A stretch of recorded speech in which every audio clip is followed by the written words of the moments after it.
I'm literally looking at myself at the moment. Time is unfaithful for those Teacher, who I'm abuse literally it. looking at myself at the moment. Time is unfaithful for Teacher, those who I'm abuse literally it. looking at myself at the The moment.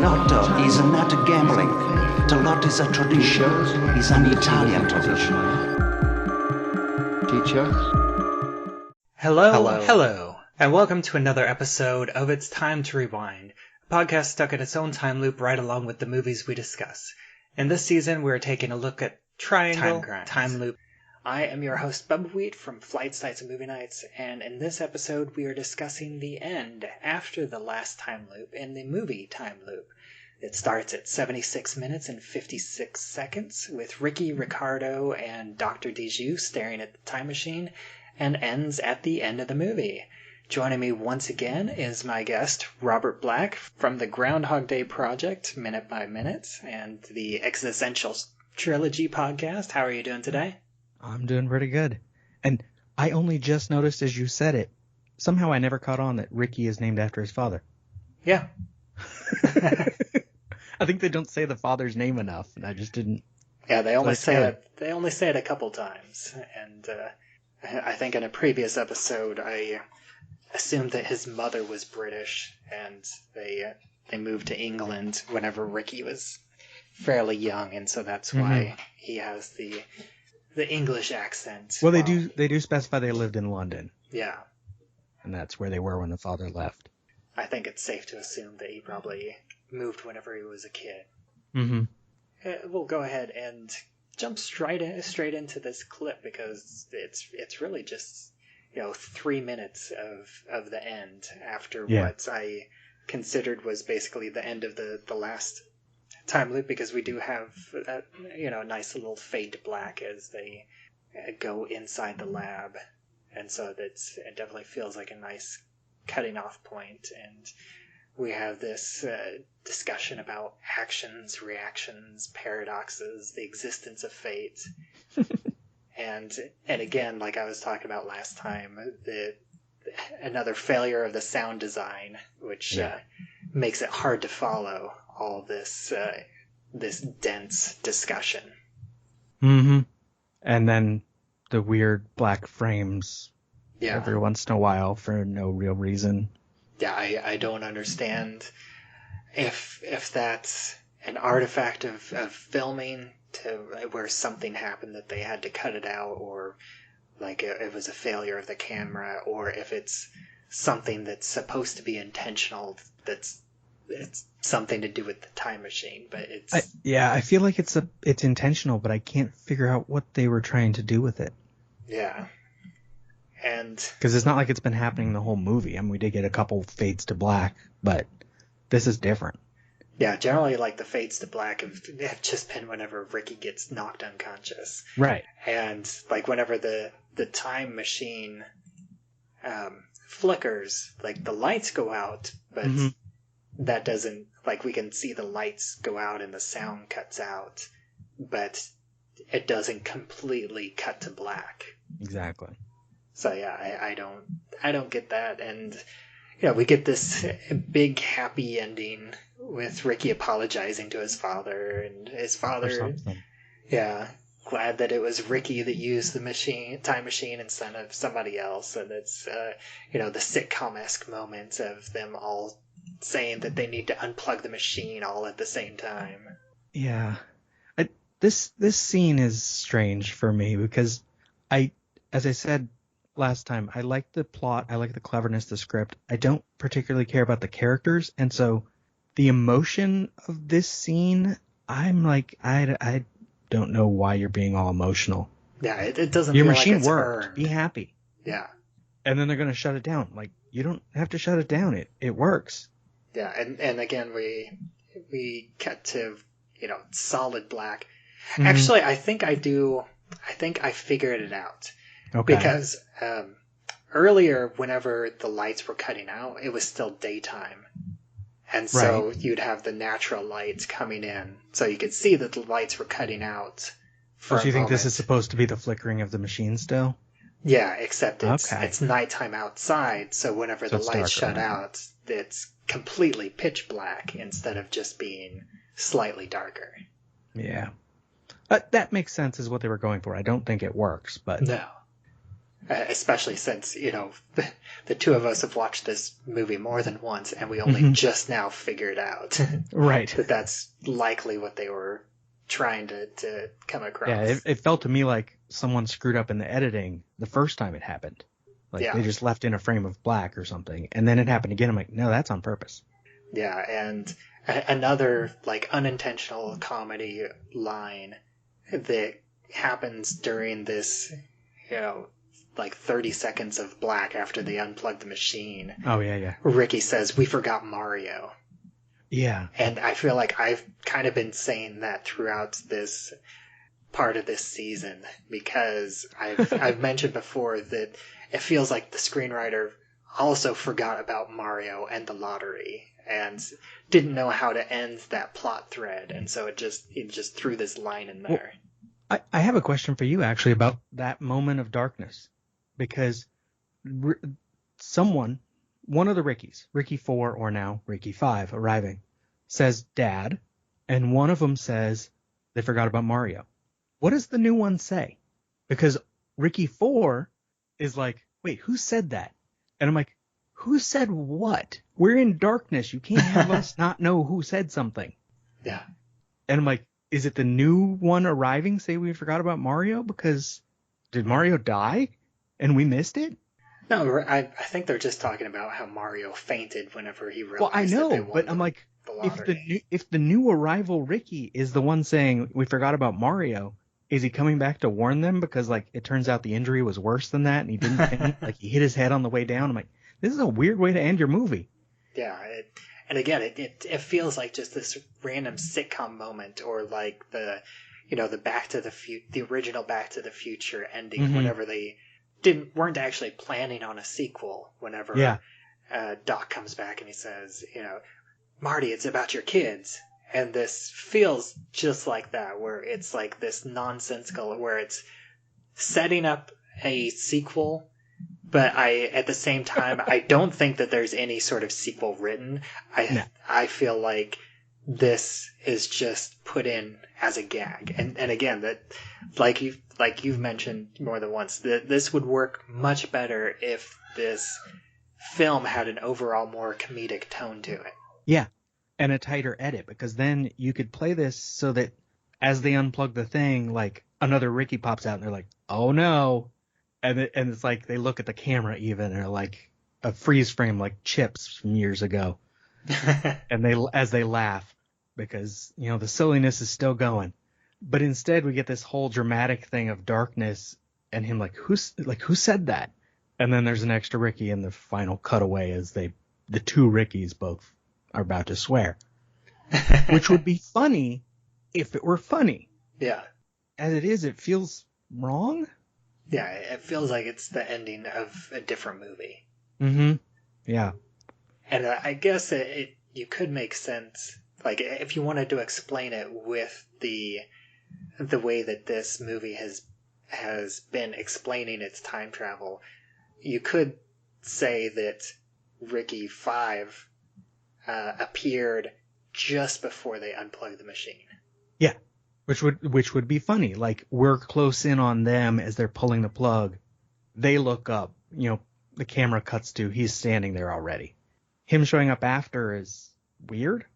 So if they did make a sequel, what would you think would be in this sequel to Time Loop? Because I know the one thing that would have to be is some sort of resolution with the lotto. Yeah. They'd have to go back to the lotto and Mario. They would have to set up some other thing with Olivia's brother, I think. I mean, we don't have enough characters for there to be a sequel. Yeah. I think they probably have to bring in characters from the university. Yeah. People that have been keeping tabs on him. Maybe you have an actual villain, because this movie doesn't really have a villain, because Ricky 1 through 3 think that Ricky 4 was the villain the whole time. Right. And then it's revealed that no, he wasn't the villain. He gets everything he wants. In a way, I guess Ricky 4 was the villain to Ricky's 1 through 3, or I guess mainly just 1 and 2, because 3 is kind of a throwaway loop. Yeah. That's basically just tying up loose ends with Chicha and the lotto numbers. Yeah, it's kind of like, did you do Time Crimes and then Triangle, or Triangle and then Time Crimes? I did Triangle first, and then Okay. I actually, as of this recording, I have not watched Time Crimes for the first time yet. I'm okay. just So you haven't done Time Crimes yet? yeah, but 'Cause I think- I know that it follows a very similar structure. Like I know enough about the structure there works because that movie is bizarrely sort of dark, and I don't mean visually, although occasionally it's visually. But it's not like this. This, even though it's trying to be a drama, seems like it's a nice, happy place. They're off in the countryside, in this little village. Their lab is in like a barn, and it's pleasant. That movie benefits from, I mean, you'll see, is it immediately has this sort of cynical tone to it that works for the idea that, you know, you might be the villain in your own life, metaphorically. Or for Ricky, he was the villain to his previous selves because they didn't know what he knows. They didn't know that he just had to change his attitude about his life and it would be better, regardless of time travel. I think that explanation, because in a way, Time Loop is kind of the odd man out with compared to Triangle and Time Crimes. Yeah. Because the other two are much more closely towards the horror genre. And this one is like a light drama. It's almost a comedy, but the comedy just isn't there. Right, which is part of its problem. And I think that maybe it was even supposed to be a comedy. And the director just wasn't very good with that. And there's a language barrier where, like, in that last segment, when he's having a conversation with the doctor, I swear she was completely dubbed over. That wouldn't surprise me. Like, her mouth didn't seem to quite go with her lines. Well, and I think that maybe they only had so much time to do ADR. Because there's definitely places where they should have done ADR. Oh, yeah. And they didn't because it's extremely echoey, and you can tell that it was sound that was recorded on the day in this mostly empty warehouse. Yeah, and then other than, Ricky, it seems like everyone in the movie, English is not their first language and is also, I'm pretty sure, not the director's first language. Yeah, the director is Italian. And but then they're making the movie in English, and so emotions don't hit right. If it's supposed to be comedic, that doesn't hit right. If it's supposed to be startling, that doesn't hit right. Because everything's a little off. Yeah, I do feel like the first time I watched this, and maybe a little bit the second time, I did have some laugh out loud moments where the comedy beats hit me in just the right way, but I think it wasn't because it was done well. It was just because I managed to catch it in just the right way. Right. There aren't many that work as they are. You have to notice them, in your case, because you watched it more than once. Like the moment when he says, "Don't play the lotto," and the father's like, "Huh, that's funny." But there are other parts like that should be funny, and they aren't. And I don't know. It's funny because I like this movie. For a time loop movie, it has a wonderful structure. It's clever. It is trying something interesting, but it doesn't know what it is. Whereas Triangle and Time Crimes are really well made for what they are. Yeah, everybody that I've brought on hasn't disliked the movie, but they haven't really liked it. It's just, it's a very okay movie, is generally how I come to describe it. Yeah, which if it were a tighter edit or slightly better direction choices, or even if they just had, an all English speaking cast, or even if, or all Italian. Yeah, that's what I was about to say. Go the other direction. English. I'm fine with a movie in another language, but be consistent. Have actors who speak that language. And so action movies from the 80s made by weird foreign directors where it's awful because they didn't know what they were doing when directing dialogue. Yeah, and it doesn't have like the somewhat unintentional comedy of like a bad dub, like a the cheap Hong Kong martial arts movies. I mean, me, one of us, instead of remaking it, you could probably just re-edit this thing. Like, re-edit it and do ADR with new voices. I mean, there's only a few characters. That's possible. Yeah, and then like you said, so there's it's really tighter. only like 5 characters. You just have Ricky, Ricardo, Dr. Dijoux, Olivia, Mario. Yeah. Does Olivia's brother say anything? I think he has like the first line. scene they have, I think, yeah. Yeah. He tells her to come inside and at the diner or something. I don't remember. Yeah. Deli, not diner.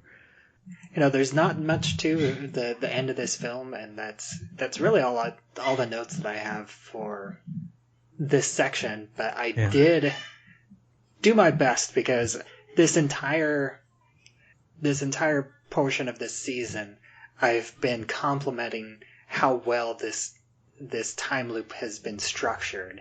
And actually, before you get to that, Cheetah, I just had one thing because I think the moment right before the end where Dr. Dijoux looks at the camera and is she doesn't even say anything. It's to tell them to unplug the machine, is so goofy. That's the tone the whole movie should have had. Yeah. And it would have probably been perfect. Even with the bad voicing, like the language barrier. Yeah. If it just admitted to itself that it was silly. Yeah, whenever I was describing that moment earlier in this movie episode, is Ricky 1, not Ricky 2. Yeah, I pointed that out. That was like the sitcom moment. Uh-huh. Where it's like, the 80s or 90s sitcom moment where they all point each other and it's like, oh, they all have the idea at the same time, and they all have that goofy expression on the face, and then they immediately rush over to unplug the machine. Yeah. And then it would be a funny punchline when Ricky 5 is standing there. It's too late. You can't turn it off.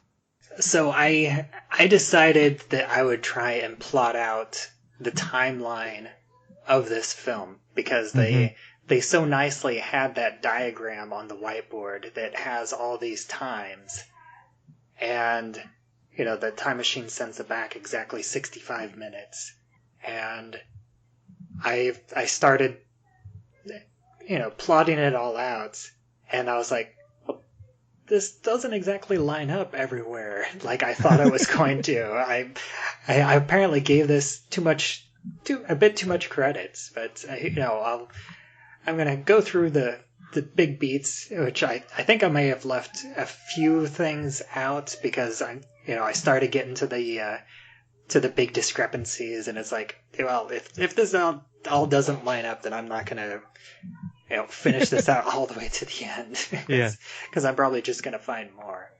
But, on the whiteboard, it starts at 5:35 with Chicha arriving.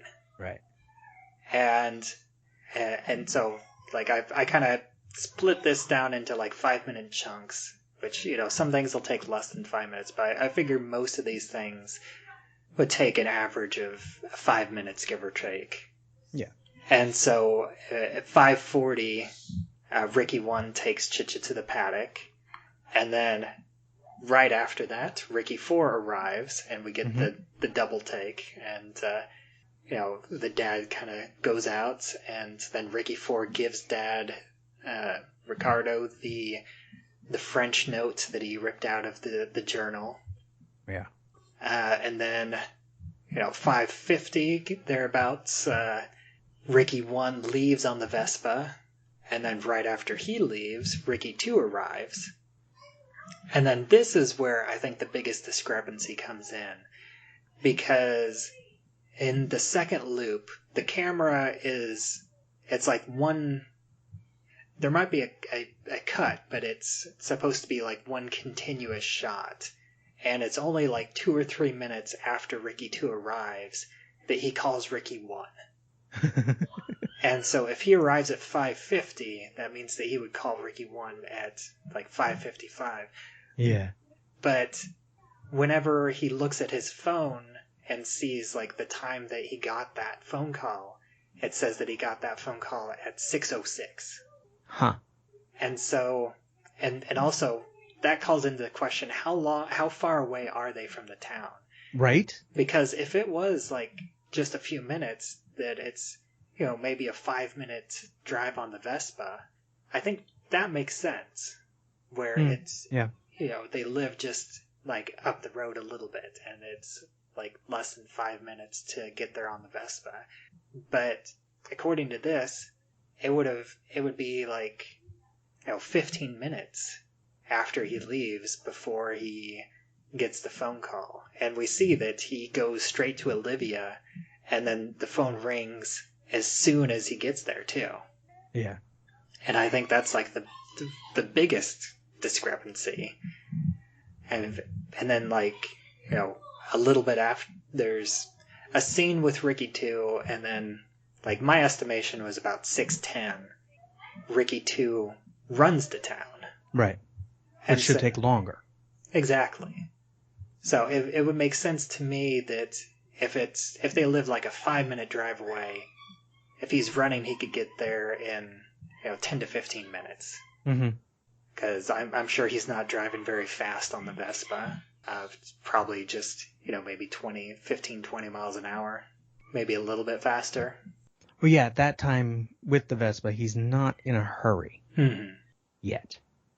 And so, as about 6:10, that would be whenever Ricky 4 is having drinks at the cafe, and that's about when the note is written, and that's also whenever Ricky 3 arrives is about that time. And then I have Which Ricky is the one drinking from the water? Is that the first? Is that one? Because we see him again in that last loop. Ricky 2, because that's he's drinking from the water because he's exhausted. Oh, because he's from been running, right? Yeah, because he's also like splashing his face. And so that happens. I would say it has to happen about 6:20, 6:25. Yeah, because that would have to be after Ricky 4 has talked to Dr. Dijoux. And then the other big discrepancy is the whole Lotto subplot. Because I was curious, and I didn't talk, like I looked up some information about the Lotto, but the thing that I completely forgot about until writing this timeline is the time that they actually do the Italian Lotto. And they actually do the drawing at 8 p.m. in Rome. Okay. And the various other regional areas. Because the Super Lotto, I believe, you're guessing the first number from from 5 of the different regional draws. Huh. Or you can play you can play the Rome Lotto, which is just going from the Rome draws. But the Super one is like all the regionals, the first number from each of their draws. But according to this movie, the only time that makes sense is if they draw at 6:30. Right, because 7 would be too late. Mm-hmm. And I think it's interesting, and I would almost chalk it up to, like, maybe it's an American that wrote this, because the Lotto in California gets drawn at 6:30 p.m. Huh, okay. But the writer-director is an Italian He's Italian, man. yeah. So I feel like he would know this, or he should know this. Yeah. It almost could have worked better if they didn't know they won the Lotto until the end of the movie. Like the draw did happen at 7. But then they would have to get the numbers from somewhere, and that's... Oh, right. That's kind of the big problem, because it really is like you have to have the numbers to win. Yeah, it's like really just this short period of time, and the writer's trying to fit all these things in, and I think most likely the reason for this is because all this other stuff has to work, so he's just going to ignore when the Lotto draw happens, because it has to happen here for the story to make sense, for them to win the lottery. But then everything else has to make sense in terms of the sunset. Because right. Do they say the date? They don't say the date. There is a date on the lottery ticket. I think you can, because it says it's July 6th or something like that. Yeah. Because I was trying to see the time on the lottery ticket, and I couldn't see the time. I think you can see the date, but I didn't write that down. But yeah, I think July. Yeah, I guess you'd right. have to put the lotto at 6:30 because it's going to be at some rounded off time. It's some official thing. And so, yeah, you have to fit that one. Oh. Yeah, and then, 5 minutes after that, so that's when Ricky 1's Vespa is stolen, and he calls and he tries to call his dad, gets the busy signal. At the same time, like just before that, Ricky 2 successfully calls his dad. Yeah. And has the whole, I'm looking at myself right now. And then Ricky 3 is in the lab with his dad, and tells his dad, answer the phone, it's me. And Ricky 4 is the one stealing the Vespa. And that's right. And that is really the time, like, that it's weird. There's this gap where nothing's happening, and then everything's happening. Yeah. All at once. Like, that moment is basically, I feel like that's what the movie was built around, was that moment. And then, which, if it's a comedy, should be. It should be that moment where it's this farce of them almost seeing each other, but they can't because they didn't. Yeah. And then I would say, just about 5 minutes later, that's the kiss with Olivia that's, Ricky 1 sees and Ricky 4 does. And then Ricky 3 leaves at 6:45. So he just, like I said, Ricky 3 is kind of a nothing loop because he's just there from 6:10 to 6:45. Yeah. And he's only in the lab. He never really leaves the lab. And then 6:55, that's whenever Ricky 1 gets pushed into the time machine. And Ricky 2 sees Dr. Dijoux peeking in through the window and seeing Ricky 1 get pushed into the time machine. Yeah. Now, considering what you just said about Ricky 3, I'm wondering at what point he was part of the story. Like, maybe the first version of the script didn't have him, and then there was something he does that they had to have happen, so they're like, we need another one. But he can't be there long. He has to fit in this gap. Yeah, because really the only thing that Ricky 3 does is it's the whole discussion with the lotto. Yeah. And I think the most interesting thing about that is they have this discussion, and then it shifts the responsibility where Ricardo leaves the decision to play the lottery up to Ricky himself. And it is Ricky that makes the decision to put Chicha in the time machine and send Chicha back with the lottery numbers on the collar. I think that's really the most interesting thing that happened. I think there is some like exposition, but again, like I talked about, I just kind of tune out the exposition moments. Yeah. And it's Ricky 2 who sees his father die, right? Not Ricky 3. So Ricky 3 is, he's coming a little late in the story to, I don't know why looking at your spreadsheet, I'm like, that doesn't work. That's weirder than the bad timing, I think. It almost feels like you could just completely cut out Ricky 3 altogether. Yeah. Just show the father putting.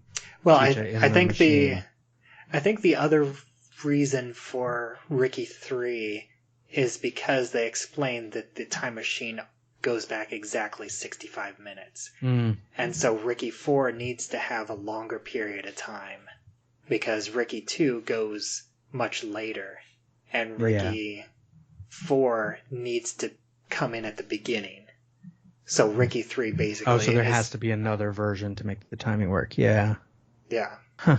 I think they could have just written out Ricky 3 and then put in something like, with the power surges, and like if you go in in a low power, then you go back a shorter amount of time. If you go in at a high power cycle, you go back for a longer period of time.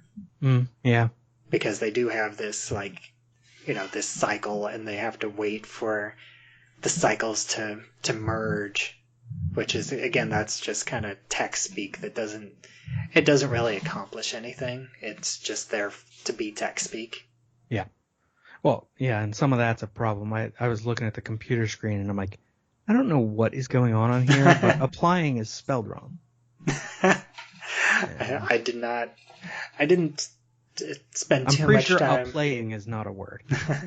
And I was just like, I'm done. Whatever they put on the machine, they didn't think too much about it. They just made it look complex, and that's okay. Yeah, I didn't try to dissect what was on the screen. I just kind of took it at face value with Ricky's line that, he pulled it from a video game that he was working on. Which makes some sense. Yeah. If he all he did is show up to help with the computer interface, he doesn't know what the machine does. He just knows how to, calibrate what it's doing. And it would give him an excuse to be there. Yeah. Without knowing what's happening. Yeah, there's so many good ideas in this film that again, this is why we enjoy this film, because it presents so many good ideas and it presents this interesting concept and it's structured in such an interesting way. It's frustrating, especially at this point now that I'm finished with it. I think early on discussing it, I was a lot more positive on it because in my head I'm like, okay, this is the setup. It's good. The payoff is going to come later, and the payoff makes it worth it. And then I get to the payoff, and I'm like, no, the payoff didn't actually make it worth it. No, the payoff is one of the parts that isn't done very well. Yeah. And so it's like its good parts are really good, but its bad parts are very many.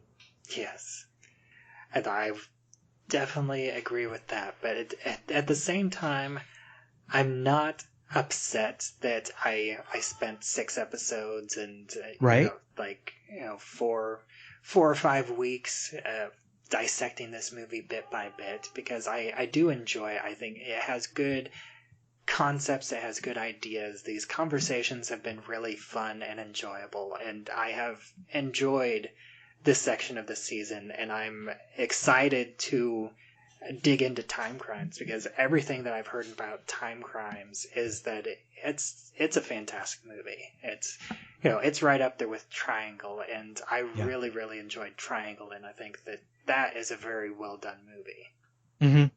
I think Triangle is a little more fun because it's more straight horror. Time crimes is up my alley, really. It's like existential horror a little more, and it's got a different attitude about what it's trying to say, but I think it's better. It's a better film. Yeah, I'm excited to dig into it, because really the only thing that I know about it is what I've seen on the poster, that the main character has a bandaged face and is wielding a pair of scissors, and that, he goes back in time multiple times, and that, I don't know if he's interacting with versions of himself, but I know that there's different versions of himself at the same time, just like has happened in Triangle. It's a lot like this one, where it's like he has to do things because he already did things, and I think you'll like it. Yeah. And then I know it's a Spanish language movie. Those are really the only 3 things that I know about it. But I'm excited to dig into it and start the discussion on that film, which, the first episode will be out next Monday. Nice. But is there anything else that you want to say about Time Loop? No, I mean, as I said, this movie could do for a really good remake where someone played it as a comedy and use this structure and make it be. It needs to be not slapstick, but like a farce. I'm thinking of the movie Noises Off. It needs that timing. It's not just him standing behind a wall and watching himself. It's him rather abruptly having to hide because, oh no, there's me. And it has to be faster. Yeah, and, throw in some slapstick too, where he's falling over himself and just this not so much making half. Even making a scene, and the scene is what causes him to be obscured. Yeah. And I think that would make this film so much better. You want to give Ricky 3 something to do, he tries to actually change things but Ricky Four's there to make sure things are still happening, and he's interrupting himself in order to make sure the other Rickies get where they're going. It's got to be played up for comedy and excitement. I think that this movie lacks excitement. Yeah, it's trying to be a drama, but the dramatic story beats are the dullest and worst parts of the movie. Right. But again, I even after all this negative things to say, it's not a horrible movie. Exactly. It's a short movie. It's just about an hour and a half long. It flows okay. As of this recording, it's currently free to stream on I already forget on Tubi. On Tubi with ads. So, if what we've talked about sounds interesting, I do think it's worth watching. Just kind of go in with slightly lowered expectations. I would recommend watching it with subtitles. Yes. Because of the audio issues and the language barrier. But aside from that, this has been fun, and thank you again for joining me to talk about Time Loop. Yeah. As I said, this movie has so many problems, but I still like it because it is clever. And why don't you go ahead and take a little bit of time and promote anything you want to promote, and let everybody know once again where they can find you online. Well, currently I have a few shows running. An existential trilogy, which is actually 3 shows combined, one of which is the Groundhog Day Project Minute by Minute, looking at Groundhog Day 1 minute at a time, so 1 minute a week.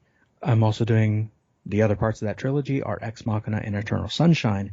But the thing I'd like to promote here specifically would be the tangent show that has come off of those and dealing with lots of time loops, is a show called The First Syllable, where I am trying to piece together my own time loop screenplay.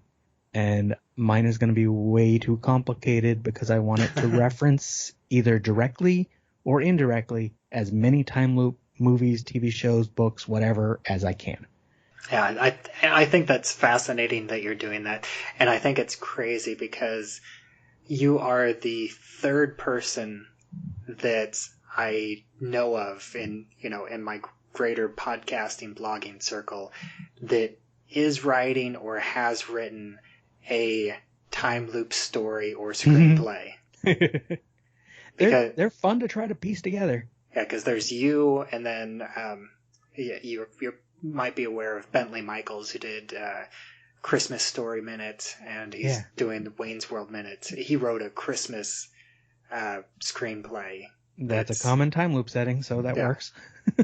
And then I also have a podcasting friend through the Rabbit Hole Podcasting Network that I have a show on, Lyrical Innuendo, and he hosts a show called Info Blast, which is like a short kind of fun history segment about some random piece of history. It's about a 20-30 minute show, and in a fun way. And he's in the process of writing a time loop. I think he's aiming for more of a novel. And his name is Nick Job. I should mention that. Yeah. And you can find links to all my stuff at lemmingdrops.com. So you don't have to remember all the titles. Yeah, and I'll put them in the show notes as well. Cool. And as always, I am Bubbawheat, and you can find me on Twitter at Bubbawheat. You can find this show, It's Time to Rewind, on Anchor.fm, as well as anywhere else that you listen to podcasts. I also have a Facebook group, It's Time to Rewind, a time loop group. You can join that to discuss episodes as they come out, as well as anything else related to time loops there. And, next week we will be starting a brand new movie with time crimes. So I am looking forward to that to finish off this, not exactly existential trilogy, but this recursive trilogy. Yeah, this recursive trilogy of time loop movies. So until next time. I'm literally looking at myself at the moment. Time is unfaithful for those Dijoux, who I'm abuse literally it. looking at myself at the moment. Time is unfaithful for Teacher, those who I'm abuse it. literally looking at myself at the The moment. lotto is not gambling. The lotto is a tradition. It's an Italian tradition. Teacher,